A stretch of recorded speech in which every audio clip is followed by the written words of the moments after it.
kalau orang kalau menjawab pertanyaan itu termasuk bagian dari solving problem, memberikan pencerahan jawaban masalah gitu. Itu kan orang kalau mau nyewa pengacara itu kan pakai per jam Bang Hotman. Mungkin kalau sama Bang Hotman per detik bayarannya mungkin. Kemudian susah orang mau jumpa pejabat. Jadi ketika Abang kasih fasilitas begitu, kemudian saya tengok Abang begitu langsung ada masalah, Abang bilang, Pak Menteri, para pejabat, tolong ini masalah. Terus Abang ngomong itu ada rasa takut nggak? Ada cemas nggak?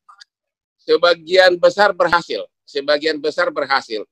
Saya kasih contoh, sudah banyak kasus pemerkosaan yang semula penyidikannya lambat, akhirnya sesudah saya viralkan langsung diproses.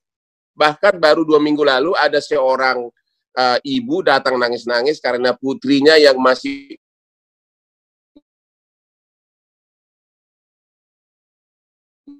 umur 5 tahun penyidikannya agak lambat, tapi sesudah datang ke Kopi Joni saya viralkan, sudah berhasil, dan kemarin si bapak pelakunya itu divonis 10 tahun penjara. Sama juga di daerah Priok, pernah umur gadis 14 tahun, diperkosa sampai kali oleh seniornya di Pramuka, dan dia tidak berani mengadu. Sesudah saya viralkan, akhirnya si pelaku itu sudah divonis 9 tahun penjara. Jadi sebagian besar berhasil, kecuali lawannya terlalu kuat, lobinya kuat, ya memang nggak berhasil gitu. Tapi kalau memang kalau memang hanya karena kurang perhatian dari aparat, bukan karena lobby yang kuat, hampir semua berhasil dari Kopi Joni. Apa sebetulnya yang Abang rasakan? Apa yang Abang cari lewat itu? Kalau untuk duit sudah ada, untuk populer sudah terkenal, untuk follower sudah berlebih-lebih. Apa yang Abang cari? Apa yang Abang rasakan melalui menolong orang kesulitan di Kopi Joni? Motivasinya sama sekali tidak ada niat untuk terkenal, karena saya sudah super terkenal. Motivasi saya semula berkantor di Sudirman. Saya 22 tahun berkantor di Sudirman. Cuma karena ada pembangunan kereta api bawah tanah, akhirnya saya pindah kantor saya ke Kelapa Gading. Jadi cuma 5 menit dari kantor saya ke rumah saya. Karena waktu paginya banyak waktu, biasanya kan ke Sudirman itu macet. Sekarang kantor saya sudah dekat rumah, maka pagi itu saya ada waktu ke suatu warung pinggir jalan namanya Kopi Joni. Ya. Saya suka ngopi, dan rekan-rekan artis selebriti yang biasanya selebriti itu kan walaupun tampang selebriti kan, tapi sebagian besar nggak sanggup bayar pengacara. Jadi pada datang ke sana gratis, ya. Otomatis wartawan juga datang, ya. Meluas. Akhirnya jadi sama sekali tidak ada maksud untuk popularitas, karena biasanya orang mula-mula lulus fakultas hukum, dia kerja di LBH seolah-olah pahlawan masyarakat, tapi sebenarnya karena dia belum dapat pekerjaan. Kalau saya udah 36 tahun jadi lawyer sukses, tapi karena melihat betapa banyaknya demand permintaan seperti itu, kadang-kadang rakyat itu hanya curhat aja, hatinya sudah tenang. Akhirnya minggu saya layani. Cuma gara-gara Kopi Joni ini udah 3 bulan nggak bisa ketemu lagi. Gara-gara corona. Seandainya nggak lockdown nih Bang Lukman, Bang Hotman, seandainya normal nih suasana, saya yakin nih Bang Hotman, saya yakin mungkin Pak Novel Baswedan mungkin datang juga ke Kopi Joni. Pasti dia nanya, Bang Hotman, kok bisa orang menyiram nggak sengaja? Kira-kira gimana tuh Bang? Saya nggak paham secara hukum. Ya, itu banyak pertanyaan. Tapi karena saya kebetulan tidak terlalu mendalami kasusnya, tapi memang di IG saya sudah ribuan orang mempertanyakan itu. Dan diminta memberikan komentar. Cuma karena masih proses persidangan, saya belum bisa komentar. Tapi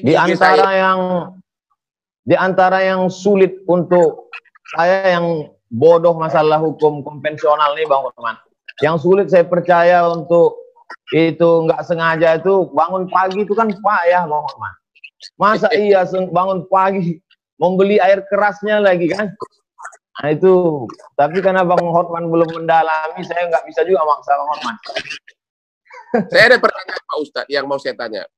Dalam bidang kepengacaraan seperti yang saya alami ini, ada namanya solving problem out of the box. Artinya apa? Karena jam terbang yang tinggi, kita kadang-kadang kalau suasana kejepit, selalu otak itu mutar sendiri, cari jawaban, memuaskan lawan, maupun perdebatan di sidang, karena kita sudah terlatih untuk itu. Apalagi kalau pengacara itu ada yang pengacara lahir dari kandungan. Saya yakin saya sudah lahir dari kandungan ibu saya. Kalau ada kan born to be a king, saya born to be a lawyer. Saya mau tanya Pak Ustadz, karena ciri khas seperti itu juga ada sama Pak Ustadz. Saya perhatikan kalau Ustadz itu menjawab persoalan orang, selalu ada solving problemnya yang keluar otomatis dari pemikiran Pak Ustadz. Apakah itu dari pengalaman terlalu lama ceramah, atau memang instingnya Pak Ustadz yang tinggi, atau memang sudah lahir sebagai Ustadz, atau bagaimana? Atau pendidikan sekolah? Out of the box thinking namanya. Saya kira Abang sudah menjawab sendiri pertanyaan Abang. Yang pertama kadang pertanyaan itu berulang-ulang, Bang. Itu juga. Yang kedua, karena saya dulu sekolah di Mesir, itu masuk kelas nggak boleh bawa kertas, cuma bawa satu pena saja. Kalau kita mencontek, kita mesti hafal itu semua. Kalau kita mencontek ketahuan, visa kita dicabut, di deportasi.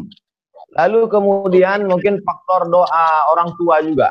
Mak saya mendoakan supaya jadi ustadz. Mungkin yang terakhirnya itu born to be ustadz.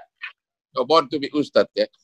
Jadi itu adalah terlatih dari selalu memakai brain ya, mengandalkan kemampuan kita. Akhirnya dia jadi tajam pemikirannya ya.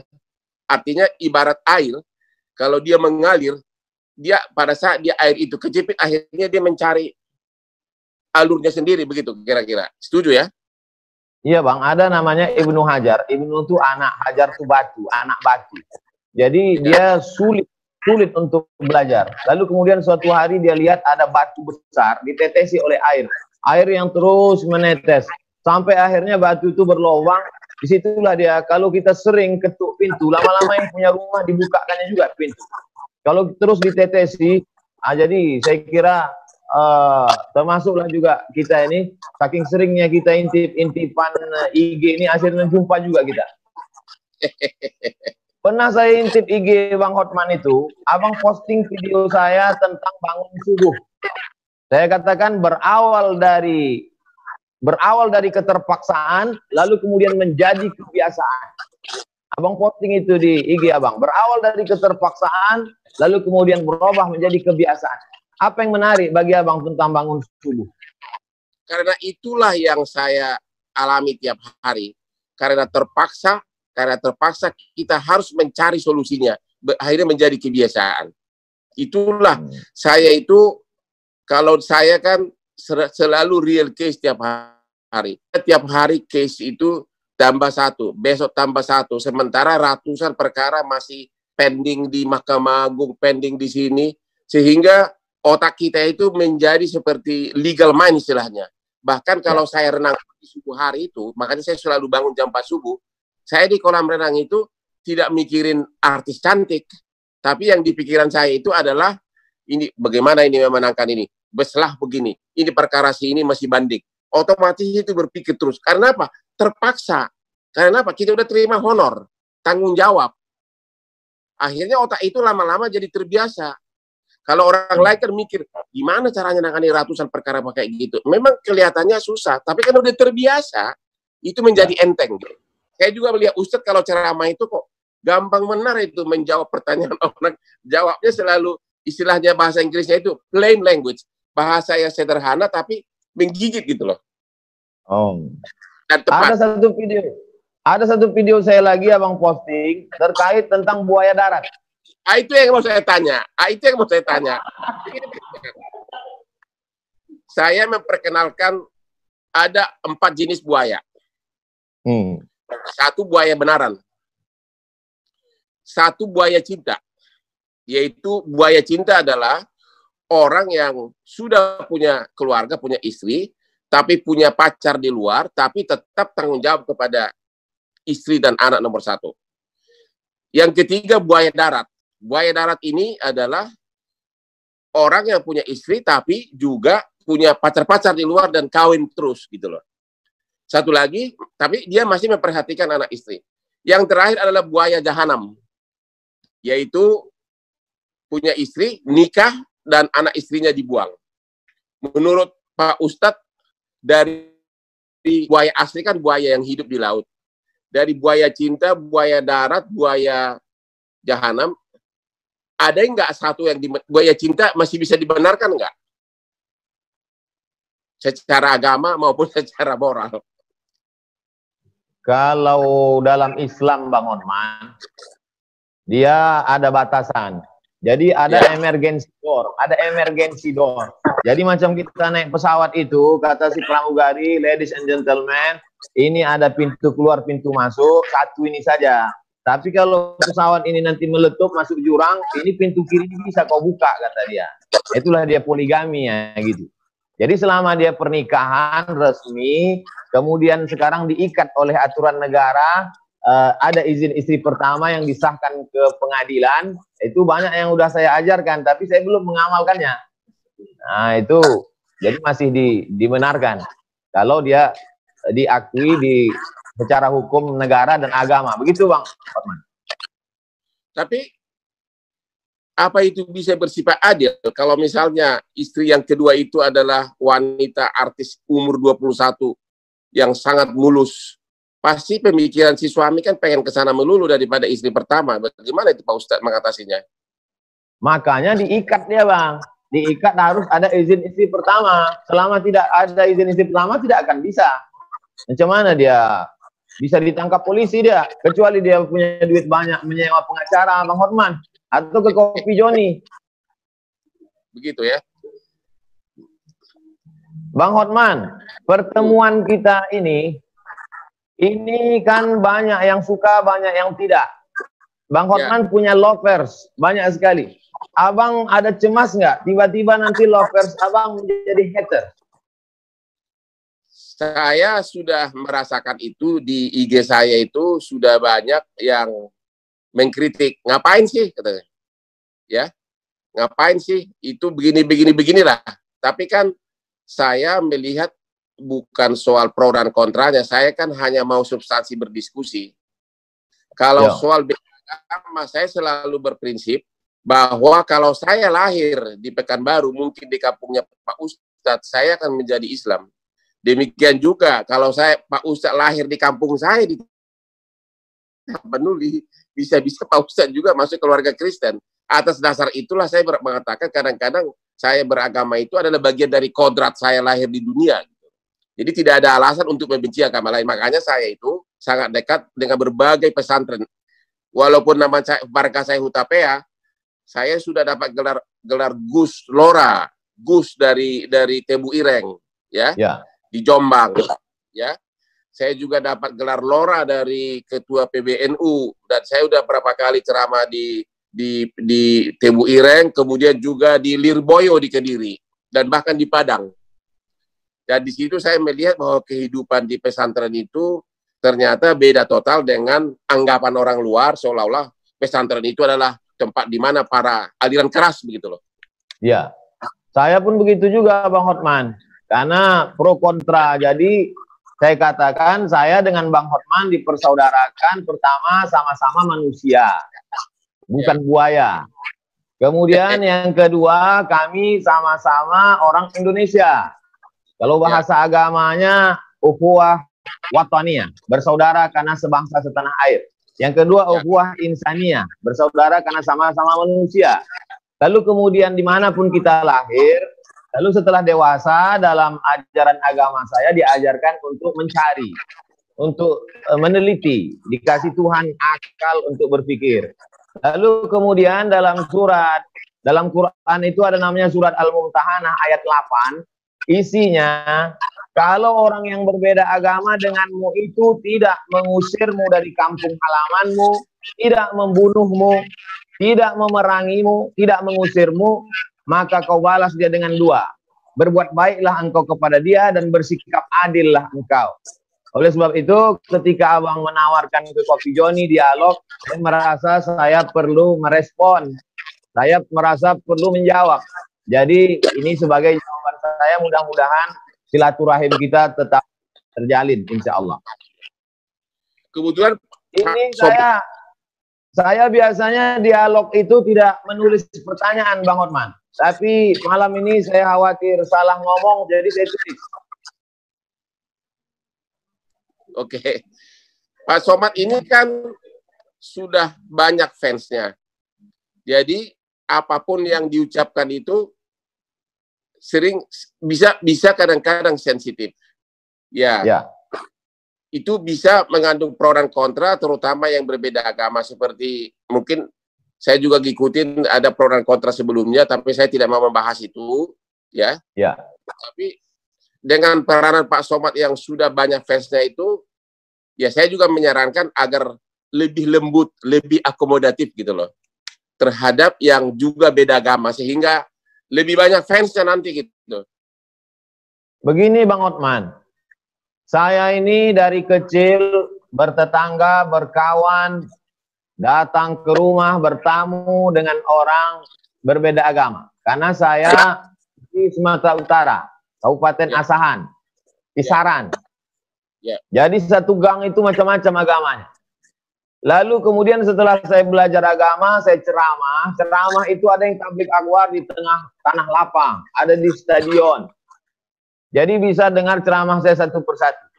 Adapun yang diviralkan orang itu konteksnya pertama di dalam masjid. Sholat subuh, menjawab pertanyaan orang.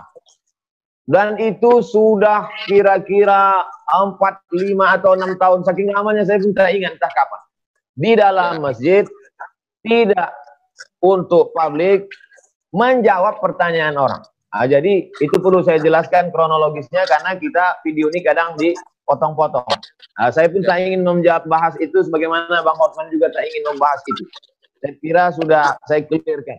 Terkait tentang saya lihat Bang Hotman mencuci obat pakai deterjen, kemudian pakai masker, kemudian melockdown diri. Itu sebetulnya Abang sedang mengajak apa dan gimana sebetulnya sikap terhadap corona ini? Saya tiap malam itu selalu nonton TV-TV luar negeri. Saya nonton CNN Internasional, saya nonton berbagai TV luar negeri. Saya melihat seperti di Amerika, sudah hampir 120.000 orang meninggal. Sehingga saya percaya bahwa tidak mungkin 120.000 orang meninggal hanya karena percikan ludah. Pasti ada cara lain yang membuat orang begitu banyak, yaitu antara lain melalui udara yang dari nafas dari si yang positif. Itulah membuat saya jadi parno, sehingga mesra hati-hati. Itu sebenarnya karena saya terlalu banyak, saya nonton semua kejadian di Brasil, di Italia, di Amerika, ya. Di Amerika sekarang sudah hampir 120.000. Nggak mungkin dong 120.000 itu kena percikan ludah. Pasti penularannya itu pasti di luar selain ludah pasti ada. Itu makanya saya apa boleh buat di rumah saya itu hampir di semua sudut ada sanitizer, ada semprotan. Udah nggak tahu deh, udah kayak parno begitu. Sekarang belum beraktivitas normal, Bang Hotman, masih di rumah saja. Justru dunia terbalik, karena dengan corona ini mau tidak mau kan orang harus mencari lawyer terbaik kan. Banyak perbankan yang setiap hari, barusan saya sebelum Zoom dengan Pak Ustadz, barusan saya dengan direksi bank ini, justru saya panen pekerjaan. Karena waktu krisis moneter tahun 98, seperti sekarang, saya lah lawyer yang paling dapat rezeki waktu krisis 98. Bahkan saya 20 tahun, disitulah saya dekat sama keluarganya Prabowo, Hasim. Perusahaannya Prabowo semua saya yang menyelamatkan dari kepailitan waktu krisis moneter tahun 98. Makanya sampai sekarang silaturahmi sama keluarga Prabowo sama Hasim tetap berjalan. Dan sekarang ini pun dengan adanya krisis moneter, krisis corona berakibat kepada banyak benar transaksi-transaksi menjadi terganggu, akhirnya butuh pengacara. Jadi saya sekarang kerja di rumah, kantor saya kan kebetulan dekat. Jadi anak buah saya di rumah, aku egois melindungi diri di rumah. Jadi OB yang selalu kirim dokumen. Dan kalau ada meeting, saya nggak mau, selalu pakai Zoom. Tapi kalau sidang anak buah yang perang, saya kontrol dari kantor. Jadi super busy, Pak. Dan endorse juga banyak banget. Mungkin Ustadz bisa lihat di IG saya, berbagai, bahkan sebagian besar malah ibu-ibu minta di endorse, karena memang mata pencahariannya sudah tidak ada, minta agar makanannya, dia buka restoran agar laku. Jadi memang super busy. Ya. Terkait tadi Abang ada menyebut pilot. Kenapa Abang disebut Raja Pilot? Waktu krisis moneter tahun 98, sayalah yang menangani pertama kepailitan di Pengadilan Niaga. Dan pada saat itu hampir semua perkara kepailitan saya yang pegang.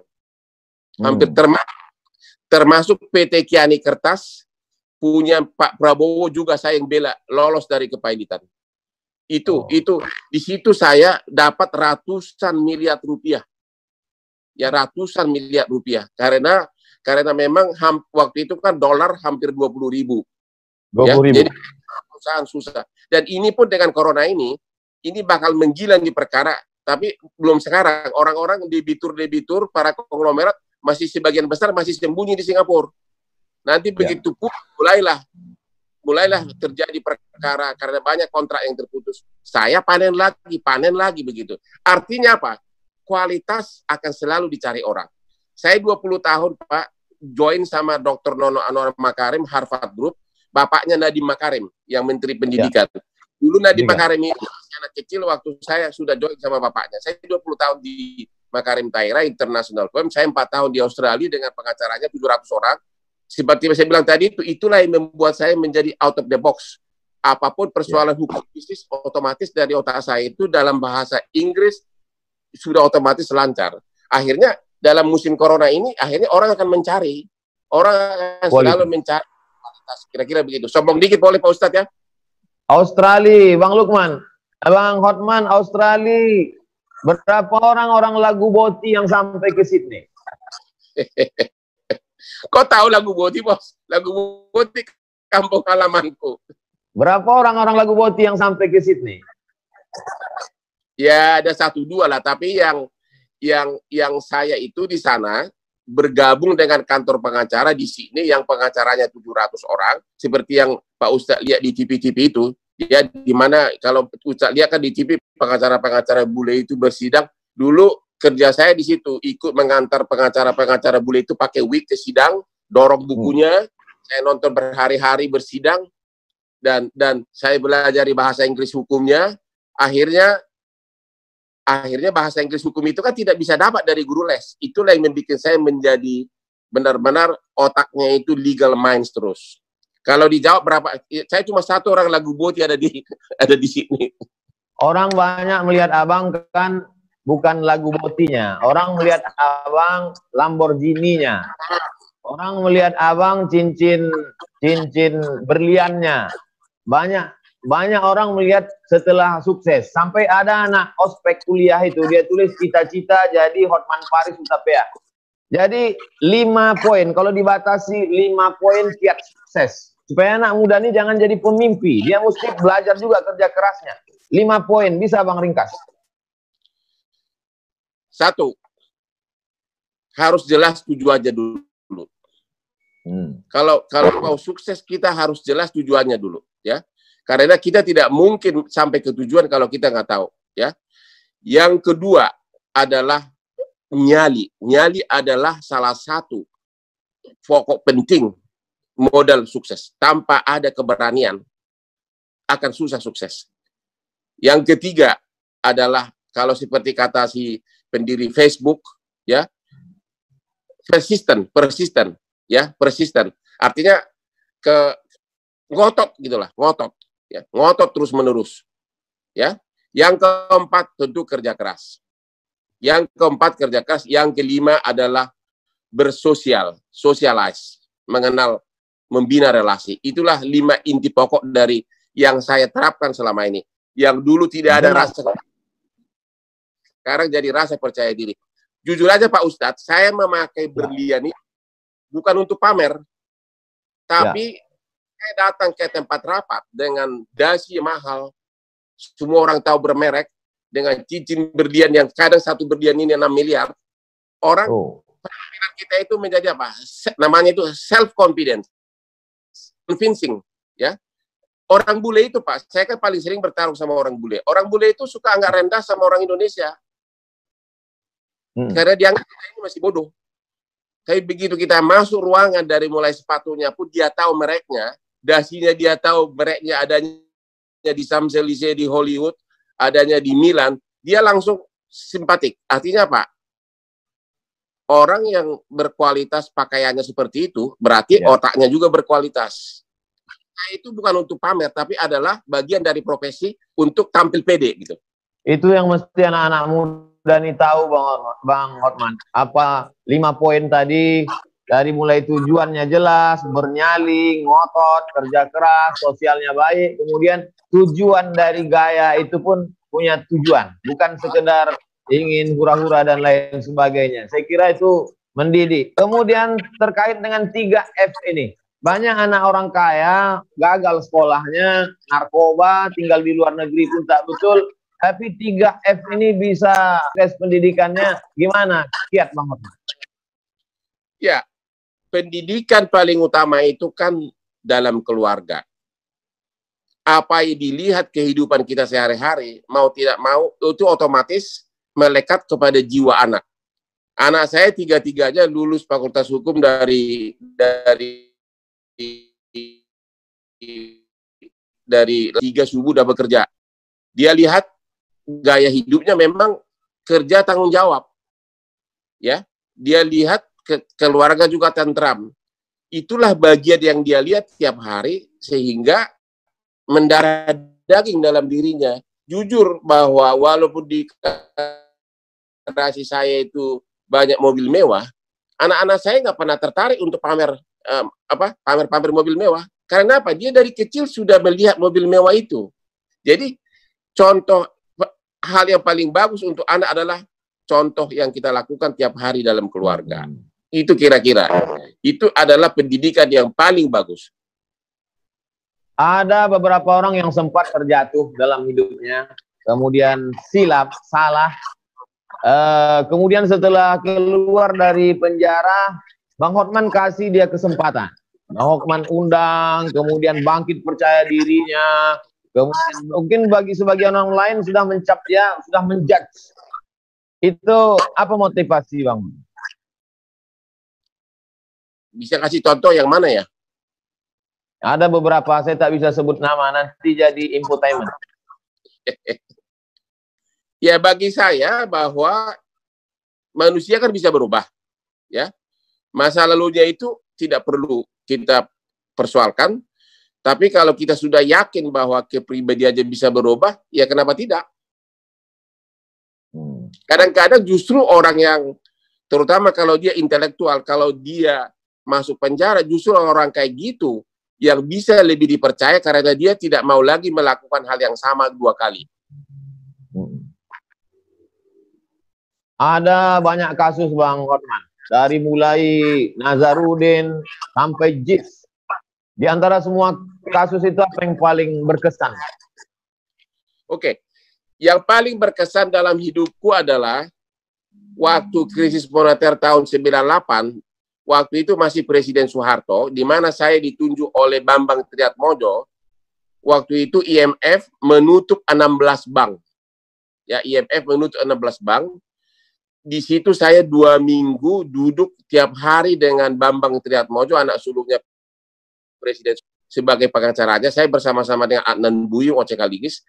Di situ saya benar-benar merasa berarti apa? Anak orang kampung menjadi penasehat dari anak presiden. Dan saya ingat persis waktu itu pernah Bambang Triatmojo meminjam buku saya. Buru-buru dia lari-lari. Kenapa? Bapak minta katanya. pasal berapa katanya. Jadi dia pinjam terus dibawa lari-lari ke istana. Itu sangat berkesan. Kalau mengenai kasus-kasus, kalau kasus bisnis di Indonesia ini hampir semuanya keluar presidennya melalui kantor saya. Banyak benar kasus-kasus raksasa yang saya pegang dengan ide-ide out of the box bisa menang. Saya kasih contoh, saya pernah memenangkan perkara kepailitan di mana seorang kreditur saya kalahkan, tagihannya $1 miliar. Tapi jaminannya adalah tambang di perut bumi. Pertanyaannya adalah, boleh nggak swasta menjaminkan kekayaan di perut bumi? Waktu itu kasusnya saya menang melawan puluhan pengacara bule hanya dengan pelajaran kita waktu SD. Pasal 33 Undang-Undang Dasar 45. Bahwa bumi, kekayaan dalam negara di perut bumi adalah milik negara. Jadi saya dalilkan bagaimana kau bisa menjaminkan batu bara di perut bumi, berarti jaminan kamu catat, dan itu menang, dan waktu itu menggoncang seluruh dunia karena $1 miliar. Saya masih ingat krediturnya adalah Bank Standard Chartered Bank. Dan itu hanya satu dari puluhan kasus-kasus yang saya pegang. Out of the box, udah kejepit, tiba-tiba boom keluar gitu. Kita bisa sampai jam 10, Bang Hotman. Bisa, terserah Pak Ustadz. Aku mau tanya nih Pak Ustadz. Dengan krisis corona ini, ya, kita baru sadar bahwa hidup itu sangat singkat. Sementara kita sibuk terus mencari uang. Kadang-kadang banyak orang meninggal ya pada saat dia mencari uang, uangnya pun tidak dinikmati. Saya ini sudah lama pengen pensiun, tapi mental saya tidak siap. Karena apa? Setiap saya mau istirahat, ada perkara baru, honornya 2 miliar. Ada perkara ini, honornya 3 miliar. Akhirnya nggak jadi pensiun. Pertanyaan saya kepada Pak Ustadz, apa yang harus saya yakini agar orang itu rela meninggalkan duniawi dan benar-benar bahagia hidup menikmati dirinya? Kalau yang saya yakini, Bang Hotman, ya, bahwa pesan Nabi Muhammad, kalaupun kau punya 1 lembah dari emas, kau akan minta 1 lembah lagi, katanya. Jadi ada gunung, di bawahnya emas semua, itu kau akan minta 1 lagi sampai mulutmu disumbat tanah. Jadi nggak ada pernah puasnya, terus kurang. Macam orang haus minum air laut, kurang. Jadi sebenarnya kepuasan itu ada ketika kita memberi. Makanya ada buku The Miracle of Giving. Jadi ketika dia memberi, dan saya lihat itu ada pada Bang Hotman, ketika Abang memberi beras, memberi sembako, saya kira Abang sudah menikmati itu. Jadi ketika memberi itu diperbanyak, orang akan menemukan kebahagiaan. Kebahagiaan yang tidak semu. Karena ada kebahagiaan ketika kita dapat, dia kemudian kering. Tapi ketika orang menemukan kebahagiaan yang tidak semu itu, itulah kebahagiaan yang sesungguhnya. Tapi dia rasa. Tidak semua orang bisa menceritakan apa yang dia rasakan. Dan apa yang Abang rasakan pun belum tentu bisa Abang bahasakan. Karena bahasa terlalu miskin untuk menceritakan tentang rasa. Nah, saya jadi puitis pula jadinya depan Bang Hotman. Tapi itu benar. Bang Hotman sudah punya semuanya. Lalu kemudian apakah Bang Hotman bahagia? Gimana jawabannya? Belum bahagia. Karena itu tadi, mau pensiun ragu-ragu. Mau pensiun ragu-ragu. Begitu mulai kerja lagi, pusing lagi pemikiran. Ikut lagi terjun kepada masalah. Sehingga never ending story. Itulah yang mau saya tanya. Bagaimana meng-cut off, ya udah that's enough. Tapi susah. Anak saya 3, semuanya pengacara muda. Saya perlu bimbing juga. Karena pengacara itu tanpa jam terbang, tanpa benar-benar bekerja nanganin kasus, susah menjadi ahli. Orang boleh bergelar profesor doktor, tapi belum tentu bisa bikin surat kuasa, belum tentu bikin surat gugatan. The only way adalah dengan jam terbang yang tinggi. Itulah yang makanya saya nggak bisa tinggalin. Tapi bahagianya ya semu. Abang pernah merasa sulit dalam hidup? Apa yang paling tersulit saat menjalani hidup? Saya kebetulan dari kecil bukan dari keluarga miskin, termasuk orang yang berada untuk ukuran kecamatan. Saya tidak pernah susah hidupnya dari segi keuangan. Saya bersepuluh bersaudara, 6 orang sarjana murni orang tua yang salah sekolahkan ke Unpar Parahyangan. Yang tersulit saya alami adalah ya hampir pernah mau bunuh diri waktu saya dari kantor pengacara internasional Andan Buyung oleh Profesor Subekti waktu itu yang menulis KUH Perdata. Saya diminta masuk ke Bank Indonesia, pindah ke Bank Indonesia. Gubernur Bank Indonesia yang sekarang adalah satu angkatan sama saya. Tapi pada saat itu saya melihat saya tidak punya masa depan di sana.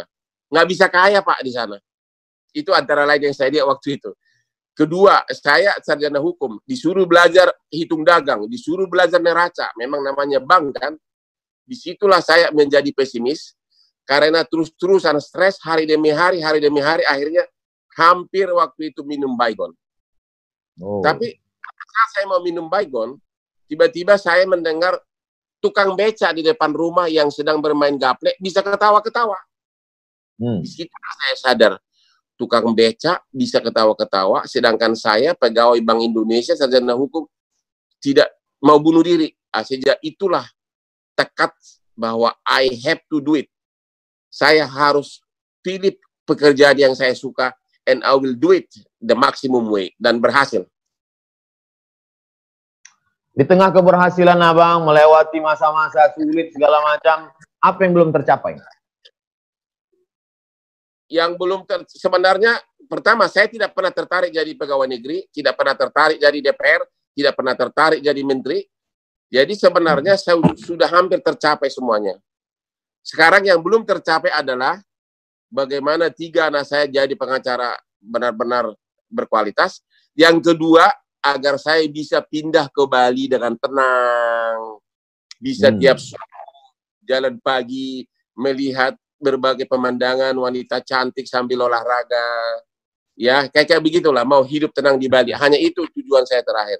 Tidak mau jadi pejabat dan tidak tertarik. Mau menikmati hidup. Benar, menikmati akhir hidup. Hidup tidak bisa ditambah, Bang Hotman, tapi kita bisa membuat hidup lebih berkualitas. Ya. Keyakinan saya mengatakan hidup sudah ditetapkan Tuhan. Sehingga ketika dia datang, kita tidak perlu takut dan kecewa. Karena kematian itu pasti datang, ketakutan tidak memperlambat kematian, keberanian tidak mempercepat kematian. Tapi kita bisa membuat sisa hidup ini berkualitas. Mudah-mudahan sisa hidup Bang Hotman dan kita semua berkualitas. Baik, bermanfaat buat orang banyak. Di antara 2 orang ini, Opung Binahar Hutapea dan Rusmina Tio Binur Simanjuntak, siapa yang paling berpengaruh dalam hidup Abang? Wah, data saya dapat benar ya, sampai nama bapak saya tahu ya. Oke, yang paling berpengaruh adalah dua-duanya IQ tinggi, saya tahu itu. Tapi yang paling berpengaruh dalam hidup saya adalah ibu saya. Ibu saya itu, waktu saya kecil, kami 10 orang bersaudara, dia bisa beli ikan mujahir 1 ember tiap minggu ke pasar.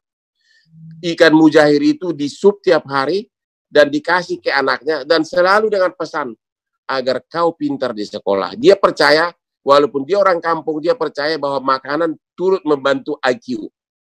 Dia bisa sogok saya agar makan daun pepaya, makan telur. Jadi benar-benar ibu saya adalah yang paling berkesan dalam hidup saya. Cuma pada saat ada satu hal yang paling saya sesalkan, yaitu sesudah saya sukses, saya sering keluar negeri ditemani oleh ibu saya untuk check up ke rumah sakit. Sementara dianya saya tidak pernah check up karena tidak pernah mengeluh. Namanya juga ibu dari kampung kan, spirit fight-nya kuat. Ya. Padahal dia sudah menderita darah tinggi. Padahal darah tinggi kan sebenarnya gampang diobatin. Akhirnya apa? Tiba-tiba jatuh di kamar mandi, pecah pembuluh darah.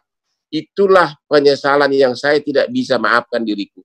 Dia bisa berjam-jam temanin saya di rumah sakit di Maunil di Australia untuk check up diriku di rumah sakit. Sementara dianya tidak pernah saya check up. Itu aja penyesalannya Pak Ustadz. Ini sudah mendekati jam 10 Bang Hotman. Saya takut kalau lewat nanti dihitung per detik. Jadi Pak Ustadz, Di ujung penghujung acara ini ada syair yang mau saya bacakan. Ya. Saya mau lantunkan tapi takut suara saya putus-putus. Jadi saya bacakan aja. Ya. Molo adung nasalah manang na urang pambani haki. Saya anju mau. Mana tahu selama acara ini ada kata-kata tidak berkenan, cara menjawabnya tidak hormat, tidak sopan. Mudah-mudahan kita tidak tersinggung dan tidak merusak perasaan. Jawaban saya sama dengan bahasa Batak lagi. Dang adong nasala. Dang adong nasala, dak pola perlu anjuan, karena tidak ada yang salah, tidak ada yang perlu dimaafkan gitu loh. Itu artinya itu.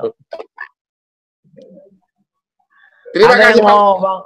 Ada yang mau Bang Hotman klarifikasi, karena banyak sekali thumbnail yang ingin Abang klarifikasi pada momen ini. Silakan. Ya, sebenarnya sih banyak titipan pesan kepada saya menanyakan inilah, tapi karena saya lihat berbau terkait dengan agama, saya tidak mau membahasnya di sini. Mungkin ada banyak pesan ke saya. Tolong tanyakan kepada Ustadz atas ucapan-ucapannya masa lalu yang seolah-olah menyindir agama lain. Tapi kan Pak Ustadz tadi udah jawab. Ya itu aja klarifikasi. Ya. Saya ucapkan banyak terima kasih kepada Bang Hotman. Salam untuk Ibu Agustian Marbun. Ya, salam. Dengar kok. Sukses selalu. Mudah-mudahan kita bisa ketemu di lain kesempatan. Kalau datang ke Pekanbaru, jangan lupa kontak-kontak. Ketemu insya Allah. Terima kasih Pak Ustadz, Sobat. Terima kasih. Sampai ketemu. Ya.